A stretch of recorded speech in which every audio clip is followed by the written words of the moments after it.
अभी तो बच्चों बस स्प्रिंग फोर्स के बाद फिर हम पढ़ेंगे कंस्ट्रेंट मोशन, और कंस्ट्रेंट मोशन के बाद पढ़ेंगे हम लोग स्यूडो फोर्स और effective g, principle of equivalence, ये तमाम तरीके की चीजें।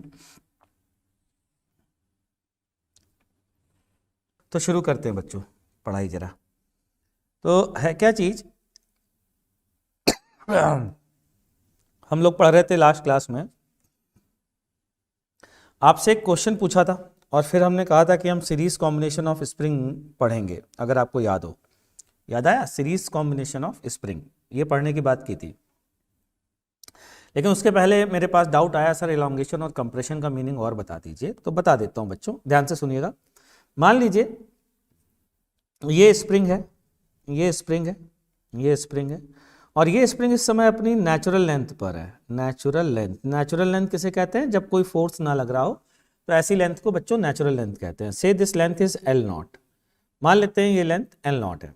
अब क्या किया, एक बंदे ने यहाँ से पकड़ करके अपने उंगली से इसको पकड़ करके और अंगूठे से पकड़ करके इसको खींचा x1, ठीक है, और ऐसे ही यहाँ पर बंदे ने पकड़ करके अंगूठे से और उंगली से पकड़ करके इसको खींचा x2। तो टोटल स्प्रिंग खिंच गई, कितनी खिंच गई? x1 प्लस x2, तो L नॉट प्लस x1 प्लस x2 इसकी लेंथ हो गई। नाउ x1 प्लस x2 इज कॉल्ड इलॉन्गेशन।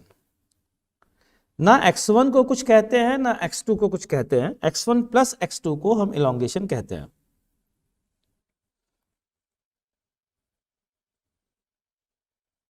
बिल्कुल बेटा, आरव ने एक बहुत बढ़िया बात बताई है मेरे को, और मैं आप सबके साथ शेयर भी कर लेता हूँ ये बात।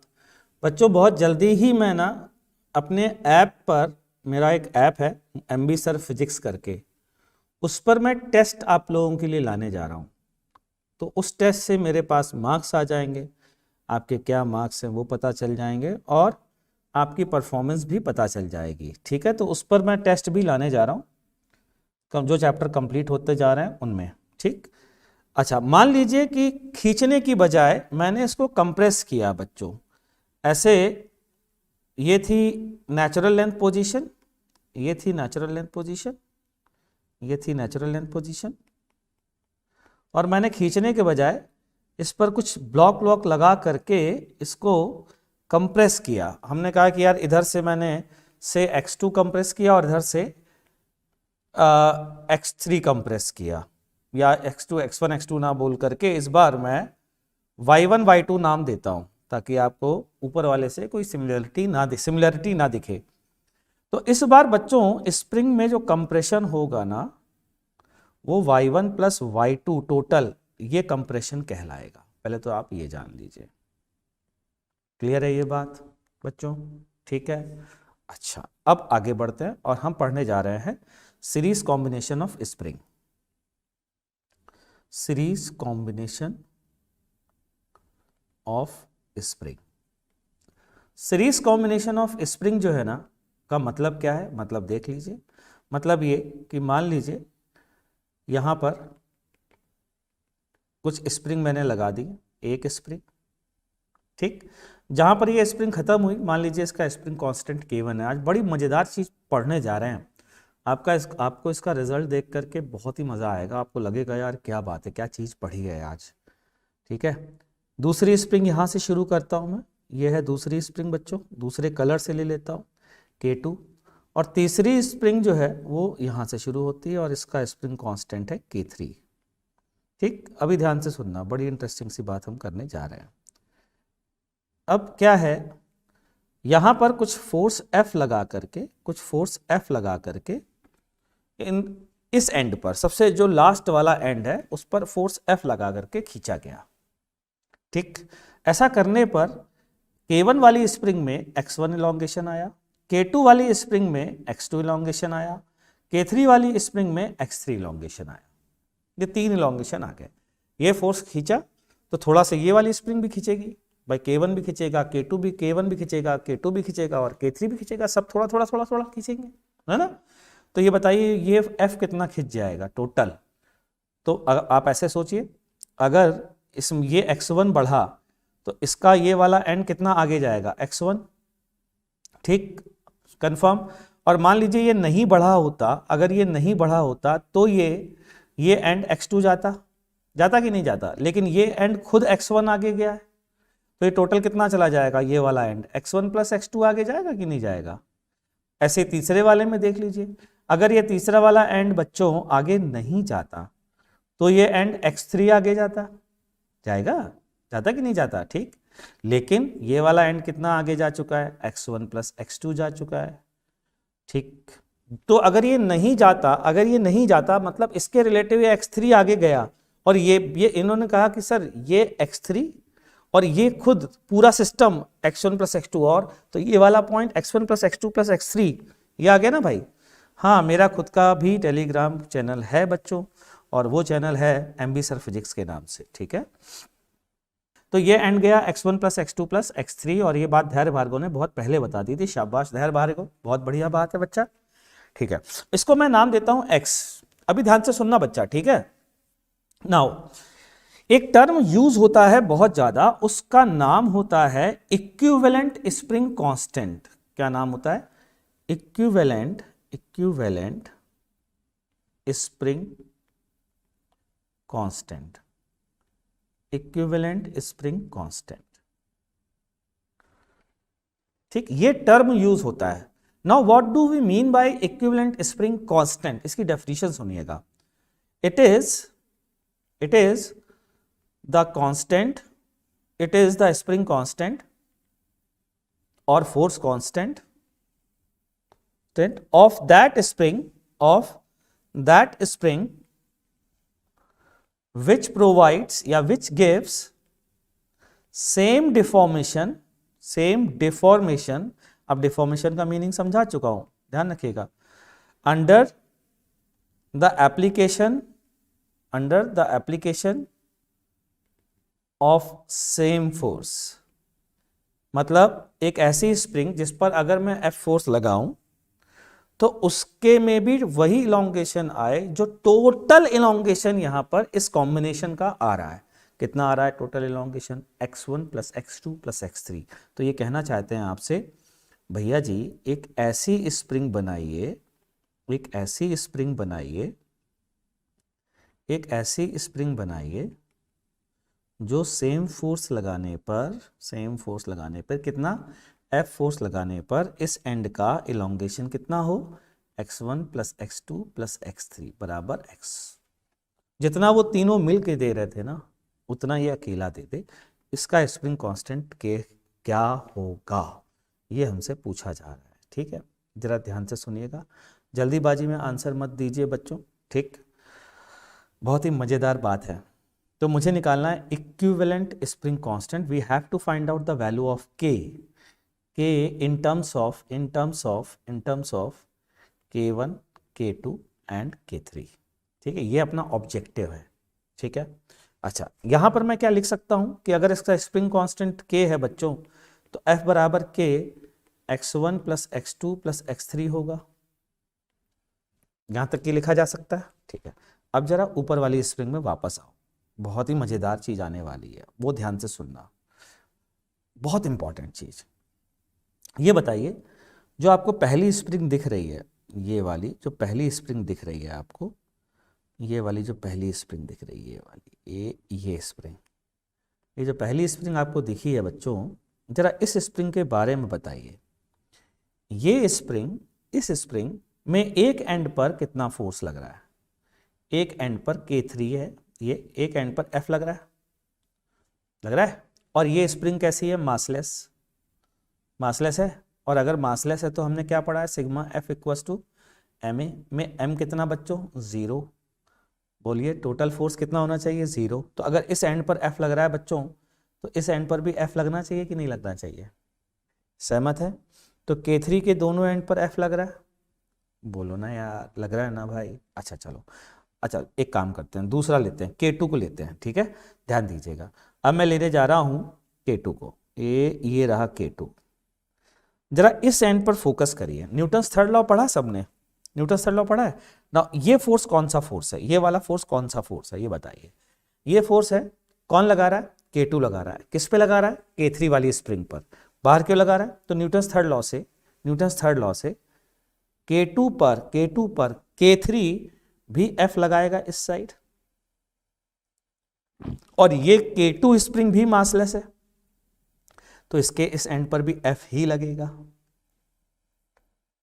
इसी तरीके से K1 स्प्रिंग के दोनों एंड पर भी F ही आएगा कि नहीं आएगा? अरे भाई साहब, क्या मजेदार बात आई है। इसका मतलब हर स्प्रिंग पर लगने वाला फोर्स F ही है, जो F लगा रहे हैं वही है। ठीक है, तो क्या मैं कह सकता हूं F बराबर पहली वाली स्प्रिंग के लिए K1x1, F बराबर ही K2x2 है, और F बराबर ही K3x3 होगा। तो यहां से x1, यहां से x2, यहां से x3, ये उठा करके मैं इसमें रखने जा रहा हूं। जब मैं इसमें रखूंगा तो देखते हैं क्या आता है। ठीक है बच्चों, तो क्या आएगा? F बराबर K F by K1 plus F by K2 plus F by K3, ये आ रहा है। अच्छा, F हो गया यहां से कैंसिल आउट, तो ये वैल्यू आती है 1 by K equals to 1 by K1 plus 1 by K2 plus 1 by K3। ये लीजिए साहब, ये आ गया कि नहीं आया? बढ़िया। सिर्फ इक्विवेलेंट स्प्रिंग कांस्टेंट में ये रिलेशनशिप आ गई है, और ये अब आपको याद रखना होगा। बेटा, स्प्रिंग के दोनों साइड के एक्सटेंशन हैज नो मीनिंग। आपको मैं बताया है अभी थोड़ी देर पहले कि एक एंड पर x1 है, एक एंड पर x2 है, तो x1 x2 individual has no meaning. x1 प्लस x2 is called elongation, that's it. अब सुनना, अब होने वाला है कमाल। देखना जरा, कमाल देखना। कमाल क्या होने वाला है? कमाल ये होने वाला है बच्चा कि अगर मैं एक स्प्रिंग को ये स्प्रिंग है ये, ठीक, ध्यान से सुनना, इसका स्प्रिंग कांस्टेंट है K। मैं एक कैंची से 3 बराबर हिस्सों में कट कर दे रहा हूं, तीनों के तीनों बराबर हिस्से हैं, L/3 L/3 L/3, ऐसे कट कर दिया।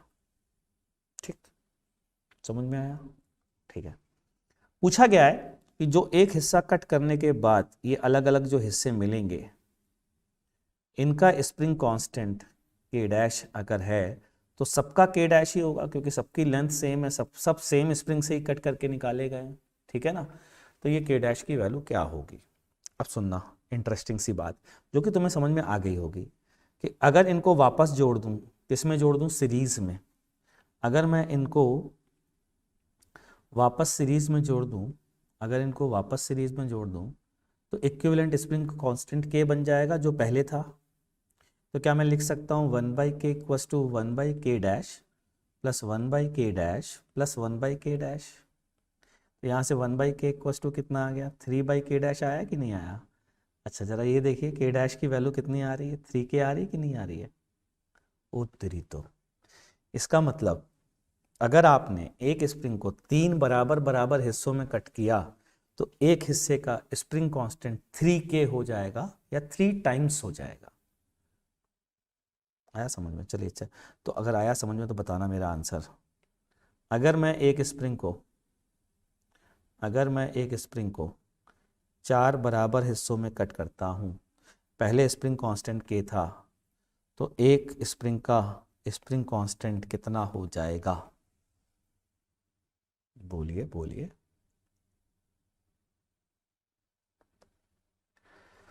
प्रीवियस पेज अभी दिखाता हूँ बेटा, अभी दिखा देता हूँ। हाँ, 4K हो जाएगा कि नहीं हो जाएगा? शाबाश, कितनी बढ़िया बात समझ में आ गई। चलिए जल्दी से नोट्स बना लीजिए फटाफट, जिसको नोट्स बनाने हैं फटाफट।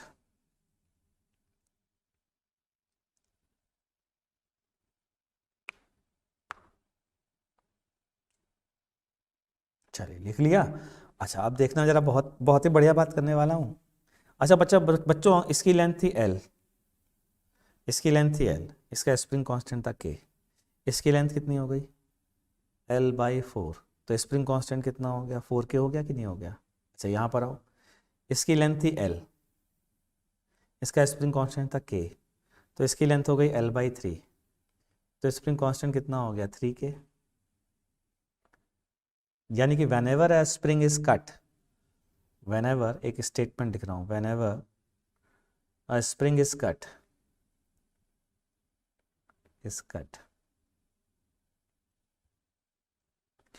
लेंथ इनटू स्प्रिंग कांस्टेंट का मल्टीप्लिकेशन हमेशा एक कांस्टेंट होगा।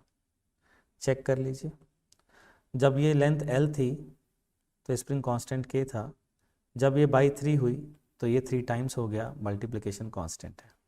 जब ये लेंथ L थी तब स्प्रिंग कांस्टेंट K था, जब ये लेंथ 1/4 हो गई तो स्प्रिंग कांस्टेंट भी 4 टाइम्स हो गया। ठीक, क्लियर।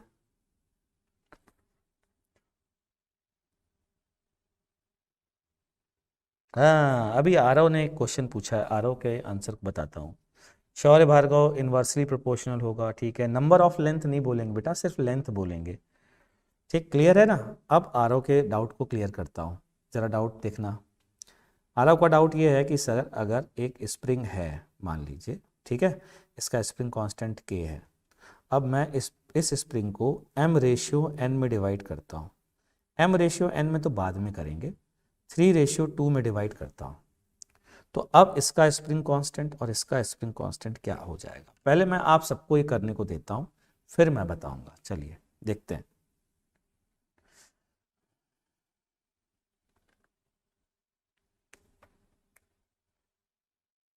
हाँ, आशुतोष पांडे जी नए स्टूडेंट हैं, पढ़ाई शुरू कर दीजिए अगर नए स्टूडेंट हैं, बस जहाँ से ज्वाइन किया है, और जो चीज़ समझ में ना आए उसकी रिकॉर्डिंग देख लीजिए। अथर्व पटेल ने कहा है 5K/3। धैर्य भार्गव ने रेशियो बताया है 3K/2K। आदित्य मिश्रा जी ने बताया है K1 की वैल्यू 5K/3 और K2 की वैल्यू पता नहीं, परसेंटेज K/2 लिखी है यार। 2K/5 बताई है तिवारी जी ने। पटेल जी बता रहे हैं 5K/3, तिवारी जी कह रहे हैं 2K/5। भैया डिसाइड करो कौन। अथर्व ने बताया 5K/3 एंड 5K/2। अच्छा जी, और बताइए, कोई और मार्केट में है, लिख लीजिए।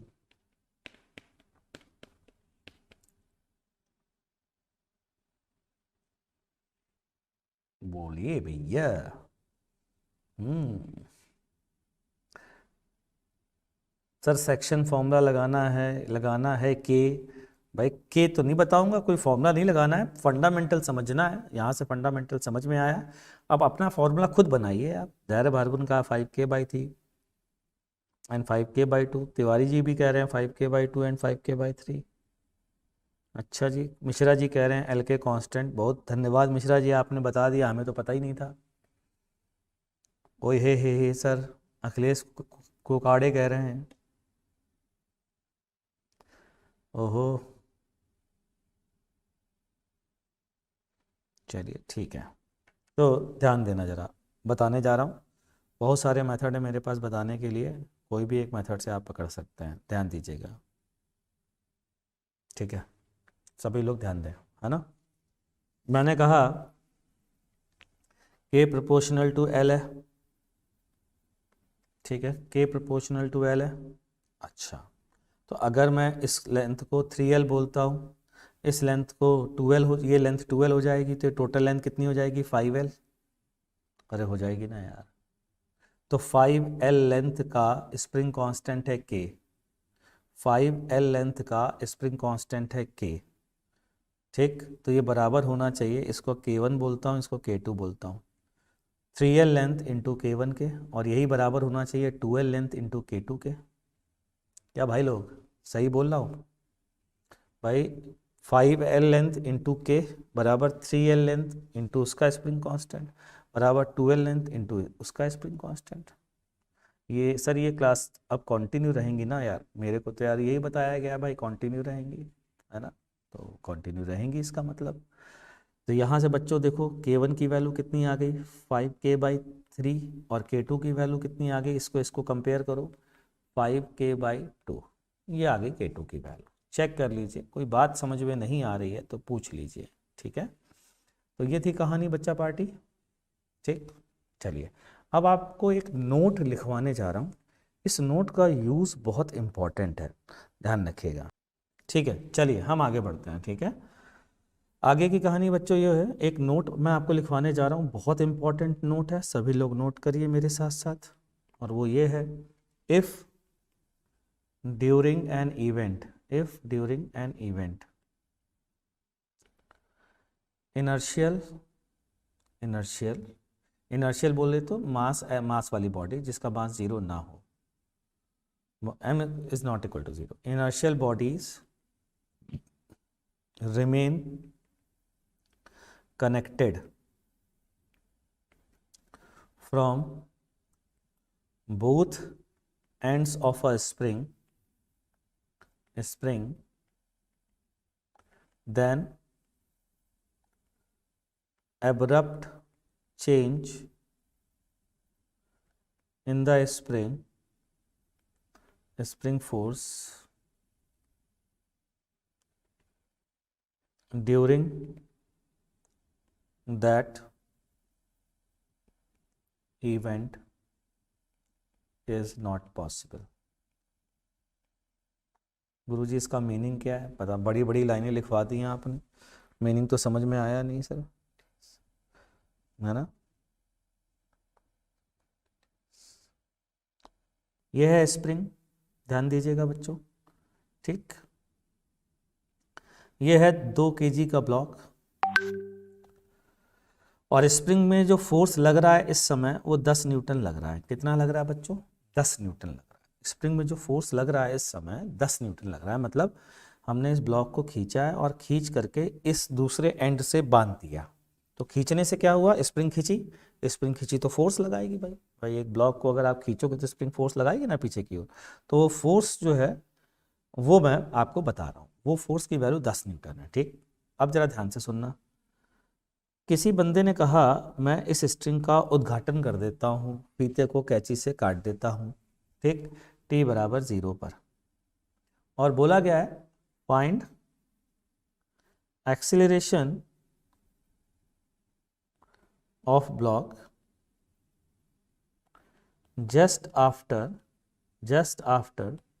t equals to 0, just after t equals to 0, ये हमसे एक्सीलरेशन पूछा जा रहा है। ध्यान देना जरा सभी लोग, मैंने क्या लिखवाया है वो समझाने जा रहा हूँ। ठीक है, जस्ट आफ्टर का मतलब होता है बेटा, अगर तुमने मेरे से डिफरेंशिएशन पढ़ा है तो याद है 0 प्लस, 0 से जस्ट बड़ा, मतलब जस्ट बाद में। अब मैंने लिखवाया क्या है वो ध्यान से सुनना। मैंने ये लिखवाया है कि कोई किसी भी इवेंट में अगर स्प्रिंग के दोनों एंड पर हैवी बॉडीज जुड़ी हैं, हैवी बॉडीज मतलब जिनका मास है, चेक करो यहाँ जुड़ी हैं क्या? दीवार तो बहुत हैवी होती है मेरे हिसाब से, और 2 kg का तो मास ही दिया गया है, तो ये भी हैवी है। ठीक है बच्चों, अगर हैवी बॉडी जुड़ी है तो देखिए क्या लिखा है, if during an event inertial bodies जिनका मास 0 नहीं है remain connected from both ends of spring, आगे पढ़िए, then abrupt change in the spring force during that event is not possible. मतलब 10 न्यूटन जो फोर्स लग रहा था ना वो एब्रप्टली सडनली चेंज नहीं हो सकता, ये कहना चाह रहा है। मतलब ये कि अभी भी 10 न्यूटन का फोर्स जनरेट हो रहा होगा, लेकिन अब यह आपने इस धागा तोड़ दिया, काट दिया, तो स्प्रिंग इस पर कितना फोर्स लगाएगी? पहले क्या हो रहा था? 10 न्यूटन ये लगा रहे थे भाई साहब, टेंशन भी 10 न्यूटन का लग रहा होगा और ये बैलेंस हो जा रहे होंगे। इस बार इन पर 10 न्यूटन लगेगा, क्या सडन चेंज हो पाएगा? 10 न्यूटन नहीं हो पाएगा, तो स्प्रिंग फोर्स 10 न्यूटन ही रहेगा। तो हम क्या इक्वेशन लिखेंगे? 10 newton equals to mass times acceleration, तो एक्सीलरेशन की वैल्यू आ जाएगी 5 मीटर पर सेकेंड स्क्वायर। ये लीजिए साहब, हो गया क्लियर। लेकिन ध्यान से सुनना चले मेरी बात को, अगर मान लीजिए ये ना हो करके, इसको नोट कर लीजिए पहले तो आप लोग, जल्दी जल्दी नोट कर लीजिए। अब सर ऑफलाइन कोचिंग में मटेरियल किसका अच्छा है, फिटजी या एलन? बेटा अनअकैडमी का बेस्ट मटेरियल है। हाँ डीएक्स हैंड चेंज, ठीक है। अनीश तुम अभी पीजे सर के पास थे ना सर, किस चीज़ को हैवी कंसीडर कर सकते हैं? बेटा जिसका भी मास हो उसको हैवी बोल सकते हैं, मतलब उस सेंस में मैंने ये बोला है कि मास होने का मतलब है हैवी होना। ठीक है, ठीक है, चलिए अब आगे बढ़ते हैं बच्चों, है ना। मैं जो बताने जा रहा हूँ ध्यान से सुनना। मैं ये कहना चाहता हूँ अनअकैडमी काफ़ी ओपी है, बहुत ज़्यादा अच्छा है, ध्यान रखिएगा। किसी ने कहा कि नहीं नहीं नहीं, मैं क्वेश्चन में थोड़ा चेंज करता हूँ। मैंने कहा क्या चेंज करते हैं? मैं कहा चेंज ये करता हूँ, क्वेश्चन इस बार ऐसा दिया गया है कि स्प्रिंग फोर्स अभी भी उतना ही है, 2 kg का ब्लॉक अभी भी है, एफएस की वैल्यू 10 न्यूटन है, और यहाँ पर धागा बंधा हुआ है, ठीक है। लेकिन इस बार जो उद्घाटन किया है ना बच्चा, स्प्रिंग को ही काट दिया, स्प्रिंग को लेके खटाक से काट दिया, खचक, और पूछा है अब क्या होगा। ठीक, ध्यान से सुनना। स्प्रिंग को काटने के बाद बच्चों जरा ये बताइए, ये स्प्रिंग के 2 हिस्से हो गए, हो गए, ठीक है। अच्छा, इस एंड पर, स्प्रिंग के इस एंड पर क्या कोई इनर्शियल बॉडी या हैवी बॉडी अटैच है? After the event, just after the event attach है क्या? नहीं अटैच है।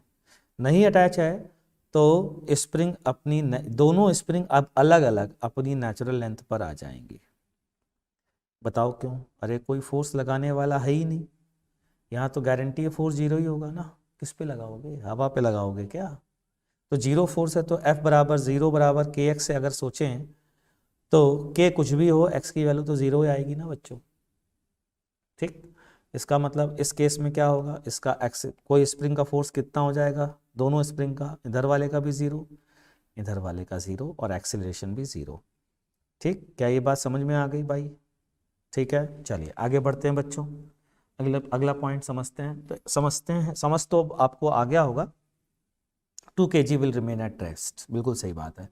अब आपसे क्वेश्चन पूछता हूँ, देखते हैं कितने लोग बता। अच्छा एक बात बता दूं, टेंशन सडनली चेंज हो सकता है, स्प्रिंग फोर्स सडनली चेंज नहीं हो सकता। टेंशन क्यों चेंज हो सकता है? क्योंकि टेंशन जो होता है वो सेल्फ एडजस्टेबल होता है। एक रस्सी लटक रही थी ऐसे, आप एकदम से इस पे लटक के झूल गए, तो टेंशन की वैल्यू सडनली चेंज नहीं हो जाएगी? हो जाएगी ना। क्यों? क्योंकि ये स्ट्रिंग खींचेगी क्या? अगर आप झूल गए तो क्या ऐसा होगा कि इसकी लेंथ बढ़ने लगेगी? ऐसा तो होगा नहीं। तो ये स्प्रिंग क्या करेगी, स्ट्रिंग आपको रोक लेगी नीचे जाने से तुरंत, और तुरंत टेंशन की वैल्यू बढ़ जाएगी। ठीक, जरा ध्यान देना। क्वेश्चन आपसे पूछ रहा हूं कि ये रूफ है, ये एक स्ट्रिंग है, ये एक ब्लॉक है मास m का, ये एक स्प्रिंग है मास m की।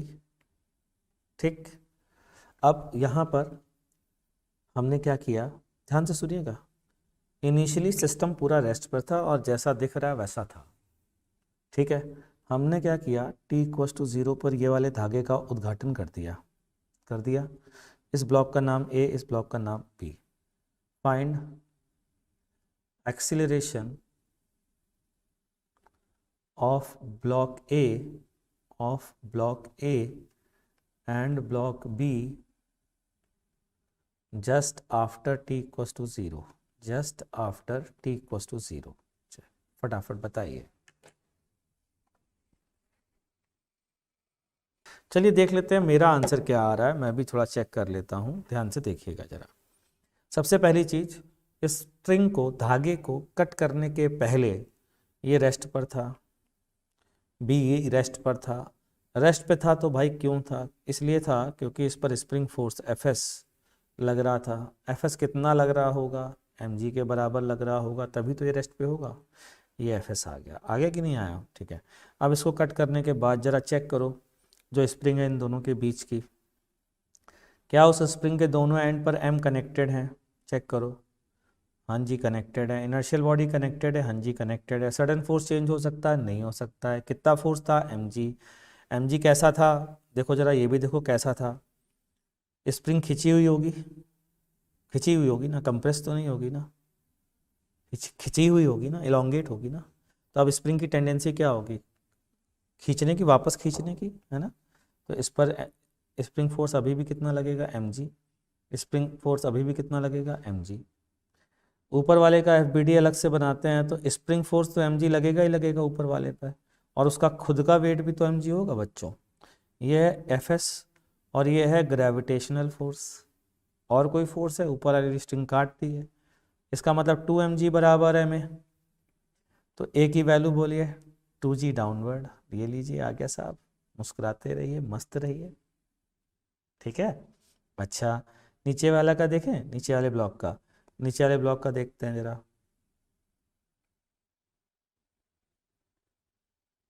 जरा ध्यान दीजिएगा।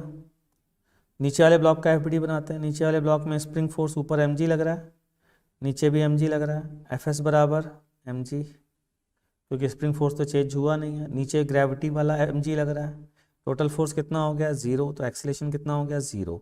तो ए का एक्सेलरेशन आएगा 2g डाउनवर्ड और बी का एक्सेलरेशन आएगा 0।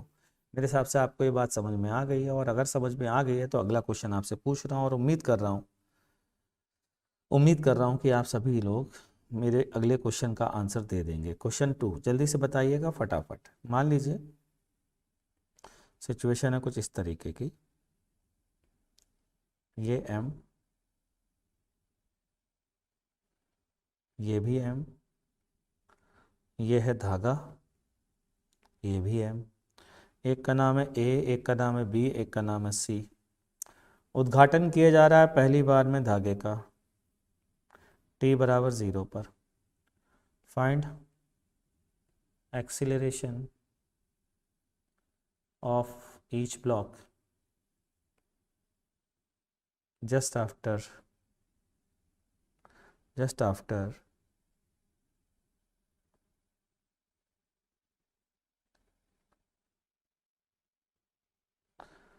t बराबर 0।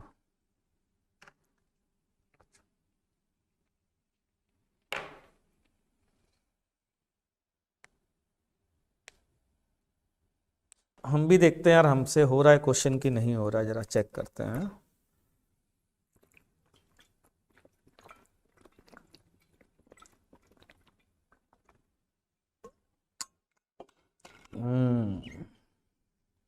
चेक किया जाए, चलो जी देखना जरा ध्यान से।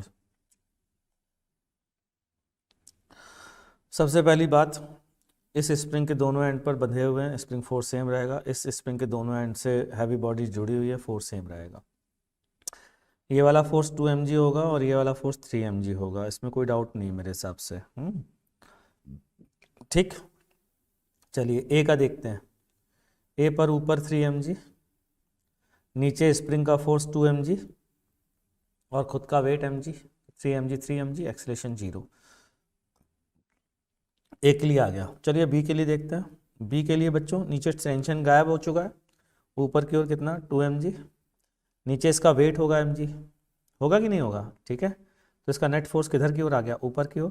कितना आया 2 mg minus mg equals to ma। A की वैल्यू g अपवर्ड, तो बी का एक्सेलरेशन होगा g अपवर्ड। अब जरा सी का देखते हैं। सी को तो आपने कट कर दिया, तो सी तो फ्री फॉल करेगा, और सी फ्री फॉल करेगा तो सी का एक्सेलरेशन जी डाउनवर्ड नहीं होगा बच्चों। क्यों भाई, क्या ये बात समझ में आ पाई आपको कि नहीं आई? तो काफ़ी लोगों के आंसर गलत भी हैं, थोड़ा सा ध्यान रखें भाई, थोड़ा ध्यान से आंसर दें, ऐसे काम चलेगा नहीं, है ना। हाँ, अब मैं आपको पढ़ाने जा रहा हूँ बच्चों सबसे फेमस, सबसे डरावना टॉपिक जो दुनिया वाले कहते हैं, कंस्ट्रेंट मोशन। कंस्ट्रेंट मोशन क्या होता है, जरा ध्यान से सुनिएगा।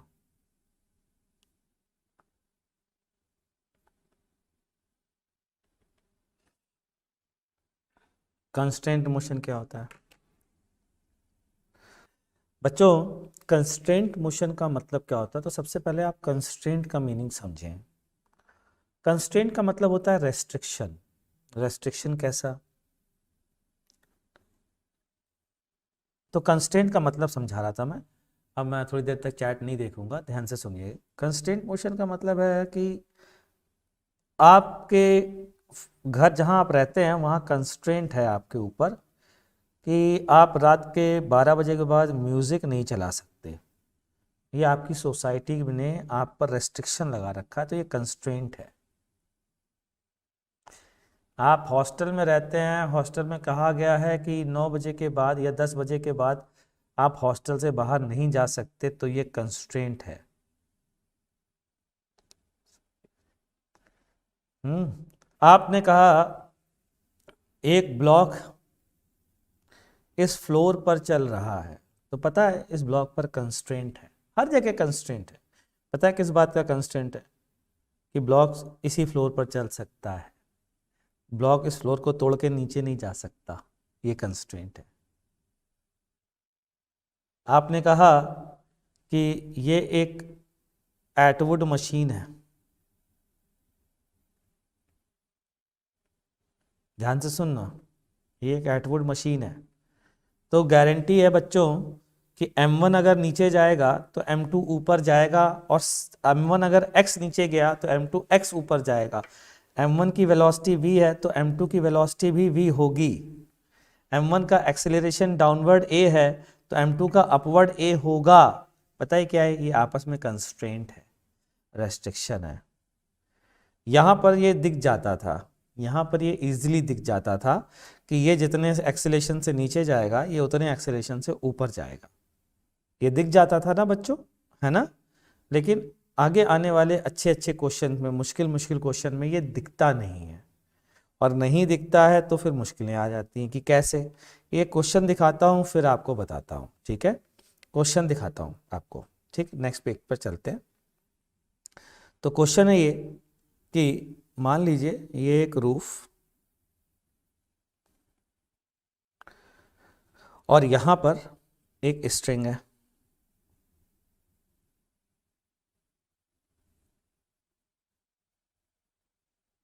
ये एक पुली, ये एक और पुली, और ये ब्लॉक बी, और यहां से हैंग हो रहा है ब्लॉक ए। बच्चों अब आसान नहीं रह गया।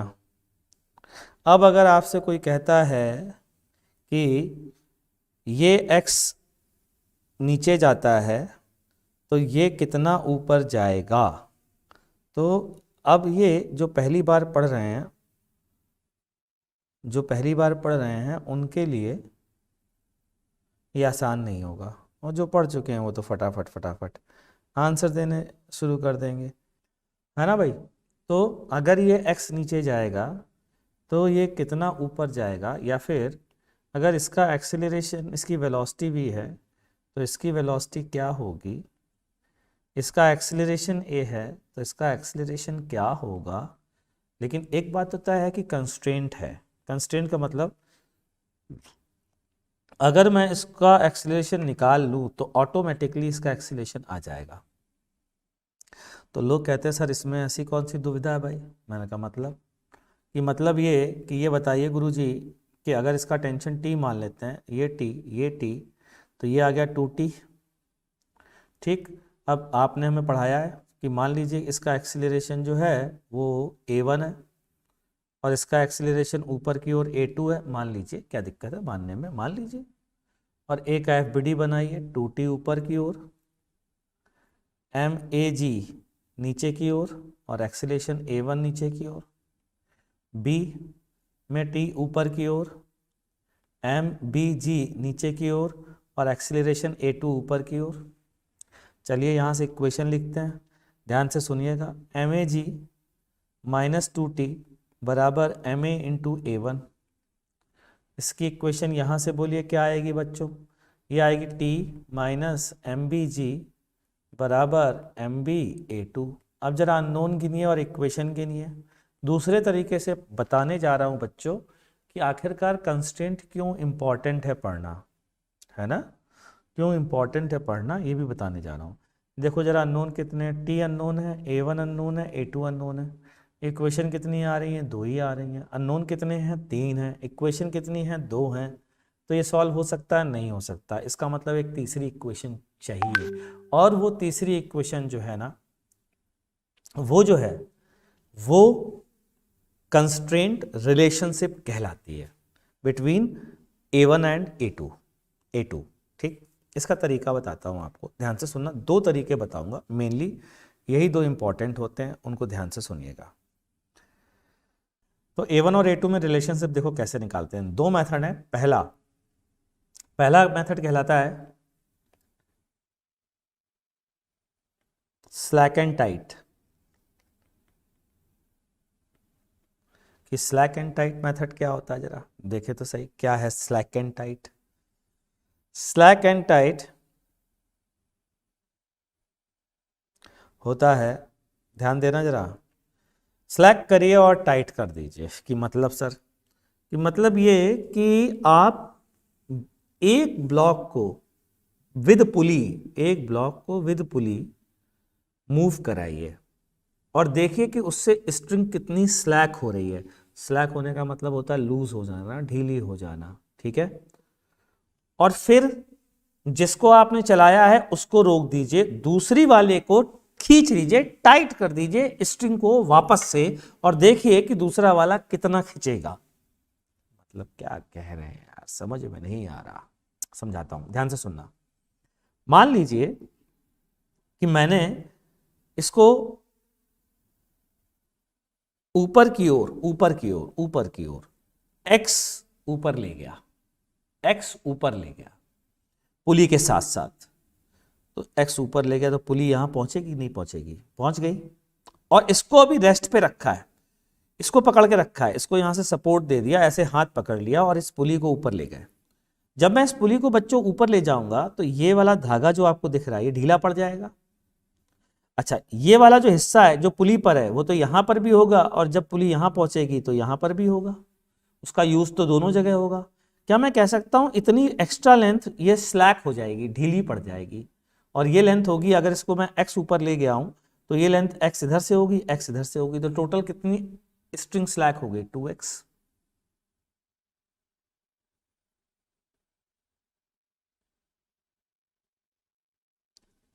है ना। तो अब मैं अगर इसको टाइट करूं, खींचूं ऐसे, बी को टाइट करूं तो कितना खींच पाऊंगा, कीपिंग दिस पुली फिक्स। अब इसको फिक्स कर दो, स्लैक करने वाले को फिक्स कर दो, फिक्स कर दो, और बचे हुए को टाइट करो, तो कितना खींच पाओगे, 2x खींच पाओगे कि नहीं खींच पाओगे। इसका मतलब अगर ये x ऊपर गया तो ये 2x नीचे आएगा।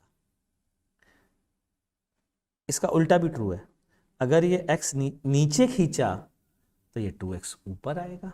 और आंसर आ गया, क्या आंसर आ गया, कि अगर ये एक्सीलरेशन a1 है तो ये एक्सीलरेशन 2a1 ऊपर की ओर होगा, यानी कि a2 की वैल्यू 2a1 आ गई।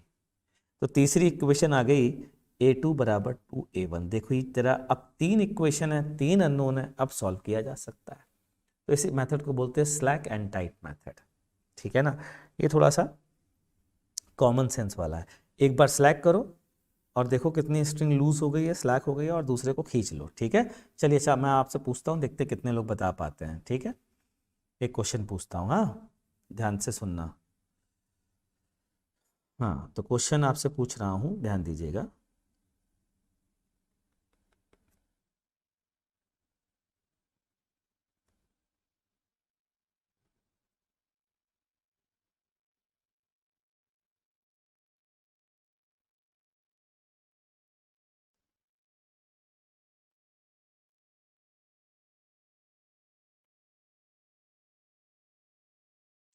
ये है ए, ये है बी, ठीक है। किसी को भी ऊपर मान लीजिए, किसी को भी नीचे मान लीजिए, जिस जो आपका मन करे। मैं बता देता हूँ, चलिए मान लीजिए ये नीचे जा रहा है, ठीक है। इसका एक्सीलरेशन a0 है, तो बताइए बी का एक्सीलरेशन क्या होगा। पहले आप ट्राई करिए, फिर मैं आपको बताऊंगा, शुरू हो जाइए।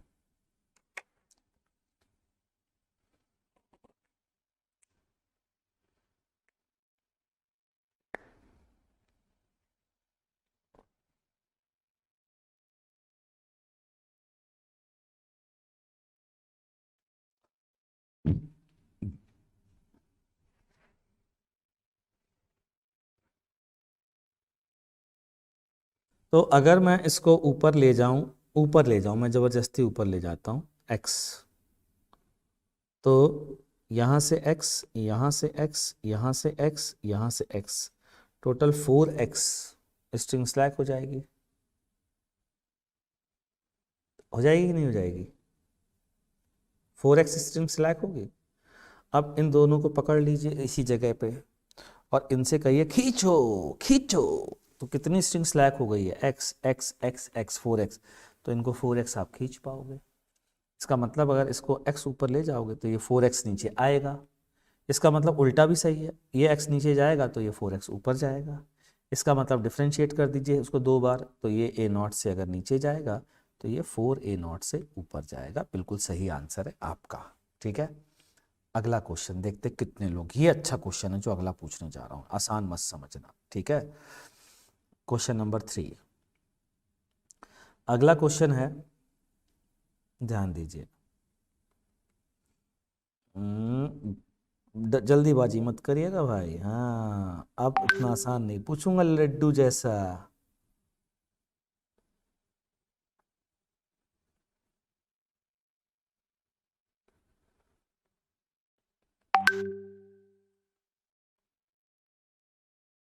ये बड़े बड़े डायग्राम,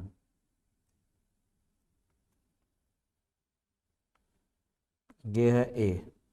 हम्म, और ये है बी। अगर ये a0 से नीचे गया तो ये कितने से ऊपर जाएगा बताना। चलिए देखते हैं कितने लोग बता पाते हैं। ये आसान नहीं है।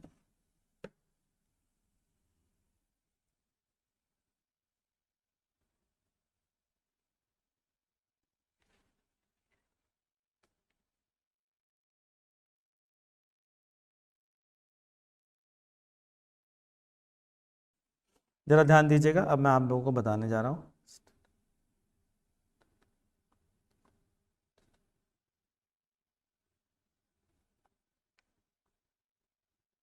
ठीक, ध्यान दीजिए। मान लीजिए, मान लीजिए इसको हम ऊपर ले गए x, कितना ऊपर ले गए x, x इधर से, x इधर से, x इधर से, x इधर से। ठीक है, 4x लैक हुआ ये तो पता है। अब इसको मैंने मान लीजिए y खींचा, मान लीजिए मैंने y खींचा, क्योंकि इतना आसान तो नहीं है। लेकिन ये बात होता है ये y जो है वो 4x के बराबर, सॉरी y मैंने ब्लॉक बी को खींचा है तो कितनी स्ट्रिंग खींचेगी ये देख लेता हूँ। तो देखना जरा, अगर ये पुली यहाँ पहुँच गई, इधर y एक्स्ट्रा चाहिए, इधर y एक्स्ट्रा चाहिए, और ये वाला एंड भी y नीचे चला जाएगा, तो कितना y एक्स्ट्रा चाहिए भाई। ये वाली लेंथ तो वही रहेगी, ये लेंथ वही रहेगी, तो ये एक्स्ट्रा कितनी, इधर से 2y, और ये वाला एंड y नीचे और जाएगा, तो कितनी एक्स्ट्रा लेंथ चाहिए, 3y चाहिए। तो अगर यहाँ से 4x लूज हुआ है तो उधर से 3y टाइट हो जाएगा, तो 4x बराबर 3y। बस हो गया। x का डेरिवेटिव कर देंगे dx/dt, वेलोसिटी में रिलेशनशिप आ जाएगी, और फिर से डेरिवेटिव कर देंगे तो एक्सीलरेशन में रिलेशनशिप आ जाएगी। ठीक है, अब इसमें कई लोगों से गलती हुई है तो कई लोग परेशान हो रहे हैं कि गुरुजी कैसे बताएं। गुरुजी आपको बताते हैं एक ऐसा मेथड जो आपको इस परेशानी से भी निकालेगा। ठीक है, ध्यान से सुनना। इस परेशानी से निकलने के लिए एक और मेथड है, और वो मेथड ज़रा ध्यान से सुनना, क्योंकि वो मेथड परम मेथड है। मतलब कुछ समझ में नहीं आ रहा है, वो मेथड लगा दीजिए, आपका आंसर आएगा ही आएगा। ठीक है, वो मेथड है, मेथड का नाम है बाय कैलकुलेटिंग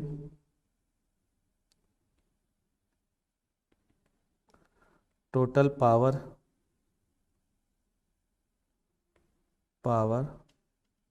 डिलीवर्ड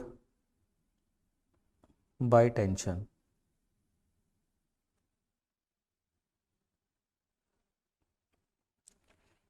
सर ये तो हमने पढ़ा ही नहीं है, पावर तो आपने पढ़ा ही नहीं है, बिल्कुल नहीं पढ़ाई है। तो मैं आपको शॉर्टकट बताता हूँ, पावर आवर भूल जाइए। लिखने के लिए था, हेडिंग डालने के लिए था, ताकि आप जब पूरा सिलेबस पढ़ लें तब वापस से रिवाइज करें तो आपको इसका मीनिंग समझ में आ जाए। Sigma T dot V zero, sigma T dot V zero, ये कर दीजिए। टेंशन और वेलोसिटी का डॉट प्रोडक्ट ज़ीरो कर दीजिए। कि कैसे, कि अभी ऊपर वाले क्वेश्चन को उठा के बताता हूँ कैसे, ध्यान से सुनना ज़रा। ठीक है, देखो कैसे करते हैं। ये रहा, ये रहा, ये रहा, और ये रहा, यही था ना। ठीक, अभी देखो खट खट आंसर आने वाले हैं, घबराना नहीं बच्चों, बहुत आसान कर दूंगा इसको। मान लीजिए ये ए है, ये बी है, ये आसान ज़्यादा है।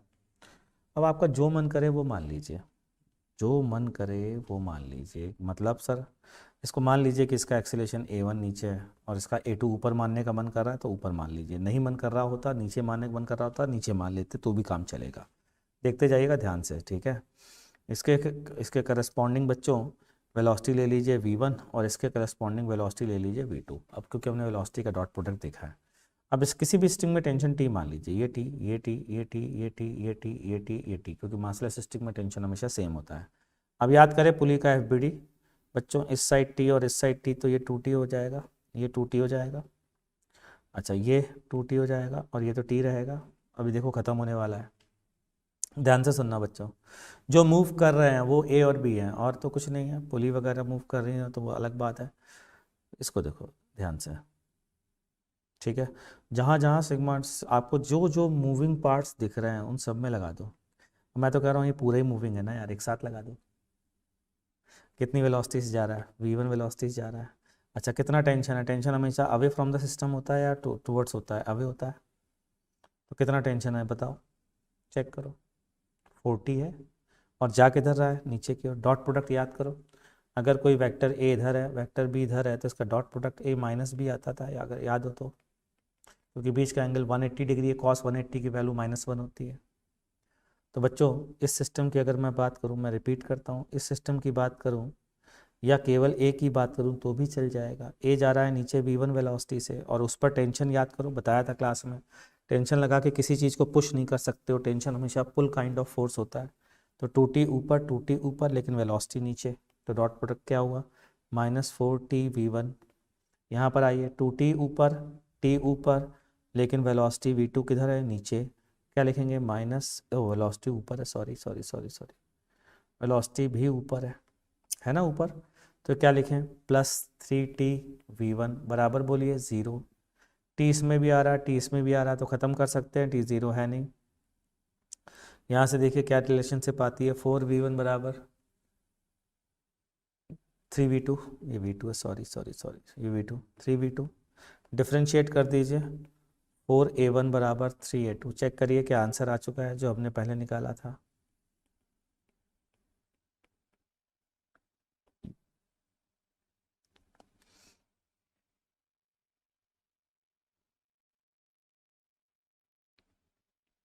क्या बच्चों ये समझ में आ गया?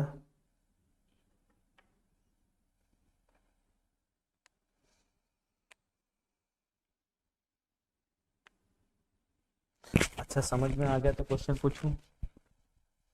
प्रीवियस पेज 1 मिनट के लिए दिखा दूं, ये लीजिए साहब प्रीवियस पेज। चलिए देखते हैं, समझ में आया तो क्वेश्चन की तैयारी कर लीजिए।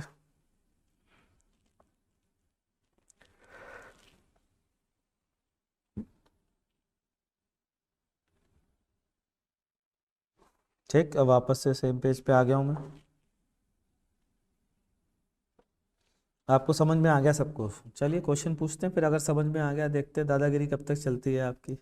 ठीक है, चलिए इस अगले क्वेश्चन का आंसर दीजिए, क्योंकि कंस्ट्रेंट मोशन खत्म होने वाला है, बस इसके बाद खत्म, ज़्यादा बचा ही नहीं है। लोग पता नहीं क्यों परेशान होते रहते हैं।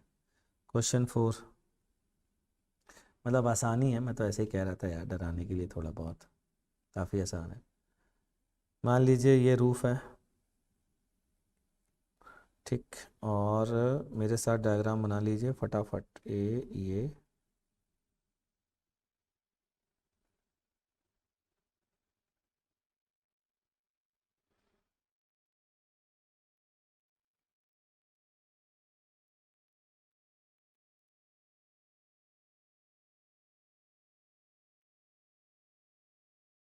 ये m2 है, ये m1 है, ठीक है। चलिए बताइए, अगर इसका एक्सीलरेशन मैं ले लेता हूँ ऊपर की ओर, अच्छा नहीं अभी थोड़ा सा चेंज करता हूँ, इसका a1 भी नीचे है और इसका a2 भी नीचे है। चलिए बताइए relationship between a1 and a2, फटाफट बताइए, देखते हैं कितने लोग बता पाते हैं, कितने लोगों को समझ में आ रहा है।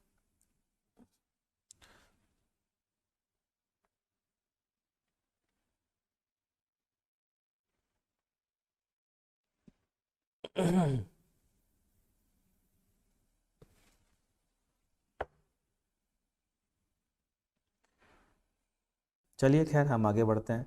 T T T T T, ये है 2t, ये है 2t और ये है t। ठीक है, अच्छा ठीक। तो यहाँ पर मैं लिखूँगा, अगर इसकी वेलोसिटी v1 है और इसकी वेलोसिटी बच्चों v2 है, तो मैं लिखूँगा 2t v1 plus 3t v2 बराबर 0। ठीक है, ये लिखूँगा। तो 2v1 प्लस 3v2 बराबर 0, और डिफ्रेंशिएट कर देंगे तो क्या आएगा, 2a1 प्लस 3a2 बराबर 0। देखो अगर ध्यान से, तो ऑटोमेटिकली इसकी खास बात यह है कि ये अपने आप ये कहना चाह रहा है कि a1 और a2 का डायरेक्शन अपोजिट होगा। क्या कहना चाह रहा है ये, a1 और a2 का डायरेक्शन क्या होगा बच्चों, अपोजिट होगा एक दूसरे के। यही तो बोलना चाह रहा है ये, a1 और a2 का डायरेक्शन क्या होगा, अपोजिट होगा। ठीक, चलिए एक और क्वेश्चन पूछता हूँ, question number 5।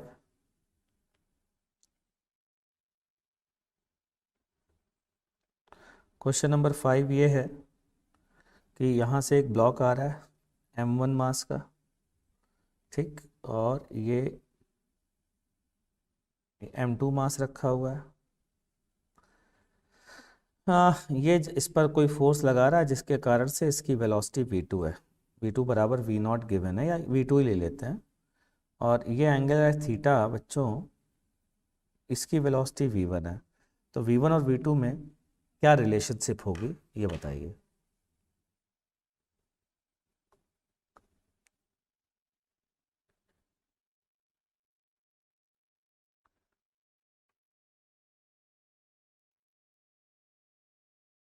Sir I am in class TH, what time should I spend on class 11 physics for NSCP? जितना टाइम बचता है बेटा आपके होमवर्क वगैरह करने के बाद, वो सारा टाइम आप डेडिकेट कर दीजिए। सर लेक्चर के नोट्स कहाँ मिलते हैं, कहीं नहीं मिलते, मैं देता नहीं हूँ जान करके। सर आज आपका TG पे अनअकैडमी का मॉड्यूल डाल दीजिए होमवर्क के लिए।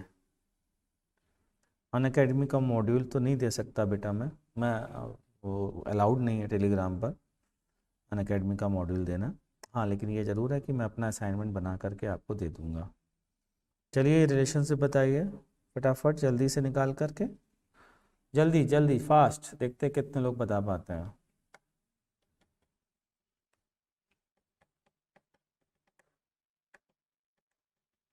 अरे वाह, अथर्व बाबू, मिश्रा जी, SK, सब लोगों ने बता दिया।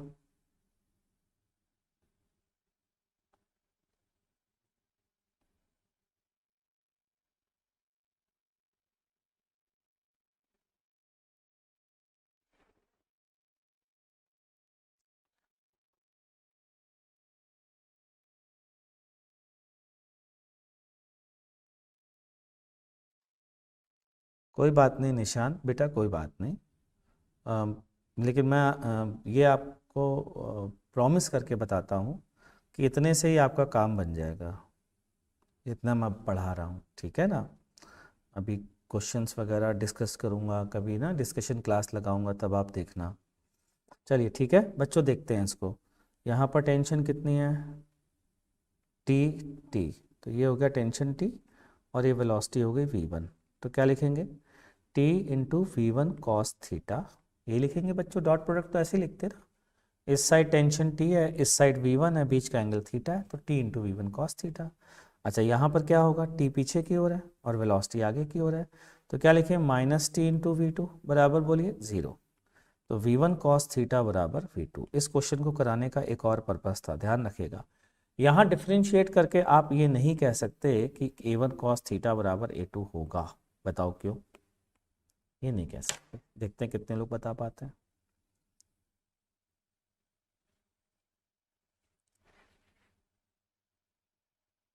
बोलिए बोलिए, ये नहीं कर सकते। हाँ, अरे वाह अथर्व बाबू, बिल्कुल सही जवाब दिया है आपने। अथर्व का कहना है सर थीटा जो है ना वो वेरिएबल है, और थीटा अगर वेरिएबल है तो आप ये नहीं लिख सकते हैं, क्योंकि थीटा वेरिएबल तो सर, तो डिफ्रेंशिएट करने पर थीटा को यहाँ पर कांस्टेंट मान करके एज इट इज़ लिख दिया गया है, जो कि पॉसिबल नहीं है।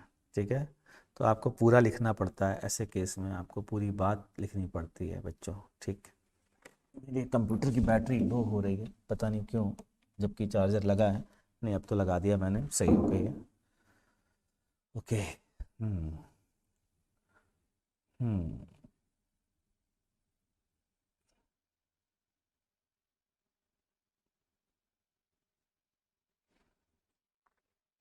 ठीक है बच्चा पार्टी, समझ में आ गया भाई? तो ठीक है, नेक्स्ट क्लास में हम लोग पढ़ेंगे वेज कंस्ट्रेंट। नेक्स्ट क्लास में क्या पढ़ेंगे बच्चों? वेज कंस्ट्रेंट के नाम से जाना जाता है, जहरीला टॉपिक हालांकि काफ़ी आसान है। तो इस वेज कंस्ट्रेंट को भी समझेंगे नेक्स्ट क्लास में। ठीक है, और उसके बाद pseudo force and g effective वगैरह पढ़ेंगे। ठीक, तब तक के लिए टाटा बाय बाय।